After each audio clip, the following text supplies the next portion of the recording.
বলো তো এই আলুগুলো দিয়ে কি বানাবো? কি বললে? আলু চোখা? না না, একদম ভুল। এটা হলো সেই বঙ্গবাসীর প্রিয় খাবার, চপ। স্টেশনে ঘুগনি বিক্রির সময় একটা করে চপ দিলে খদ্দের বাড়বে বই কমবে না। প্রথমে চপের মশলাটা করে নেব। তাই শুকনো লঙ্কা, জিরা, গরম মশলা দিয়ে ভেজে নেব। একদম শুকনো কড়ায় ভেজে নেব। এই জিরাটা ভাজতে ভাজতে যখন জিরার সুন্দর একটা গন্ধ বেরোবে, ঠিক তখনই এই ভাজা মশলাটাকে নামিয়ে নিয়ে মিক্সির বাটির মধ্যে দিয়ে দিতে হবে। এইটা এখন সুন্দর গন্ধ উঠছে, এইবার একে নামিয়ে নেব। এই ভাজা মশলাগুলো এবার মিক্সির বাটিতে নিয়ে নিলাম, এবার গুঁড়ো করে নেব। এবার দেখো গুঁড়ো হয়ে গেছে মশলাগুলো সুন্দরভাবে। এইবার চপের মেন মশলাগুলো যেমন পেঁয়াজ, আদা, রসুন এগুলো সব কেটে নিয়েছি। এই কাটা মশলাগুলো এবার ভাজতে হবে। ভাজার জন্য প্রথমেই কড়ায় অল্প তেল দিয়ে দেবো, একদম অল্পখানি দিলেই হবে। গরম তেলে প্রথমেই দিয়ে দিলাম পেঁয়াজ। এই পেঁয়াজগুলো লাল লাল করে ভেজে নেব। পেঁয়াজটা লাল লাল করে ভাজা হয়ে গেলেই তারপরে আদা আর রসুনের পেস্ট করে রেখেছি সেইটাই দিয়ে দেবো। পেঁয়াজ ভাজাটা অনেক সময়, দেখো পেঁয়াজটা লাল টুকটুকে হয়ে গেছে। এবার এর মধ্যে আদা রসুনের পেস্টটা দিয়ে দিলাম। এটাকে আবার খুন্তি দিয়ে ভালো করে নেড়ে দিতে হবে। এইবার এইভাবে নাড়াচাড়া নাড়াচাড়া করে ভেজে নিতে হবে। সুন্দরভাবে ভাজা হয়ে গেলে তারপরে আমরা একে নামিয়ে নেব।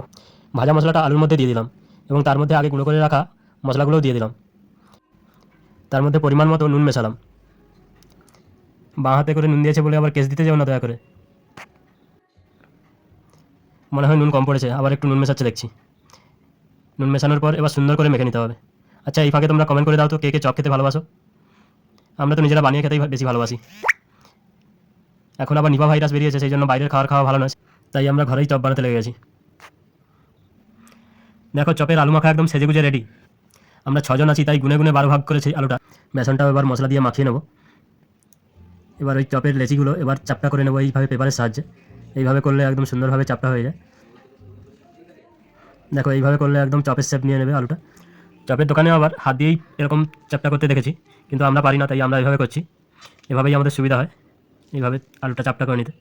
দেখুন এবার বেসনের মধ্যে দিয়ে দিলাম আলুটা, তারপরে ভালো করে বেসন মাখিয়ে আলুটা তেলের মধ্যে এইভাবে দিয়ে দিলাম। এবং এইভাবে তেলের মধ্যে সব চপগুলো ভেজে নিতে হবে।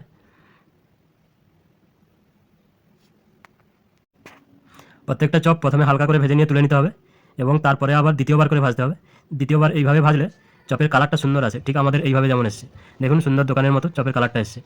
এইভাবে তোমরা যদি ভাজো খুব সুন্দর হবে এবং দেখো একদম সুন্দর কালার এসছে। আর আজকে আমাদের রাত্রের মেনু ঘুগনি মুড়ি চপ, তার সঙ্গে একটু শশা গাজর কুচানো, একটু লেবু। এটাই আমাদের আজকের মেনু।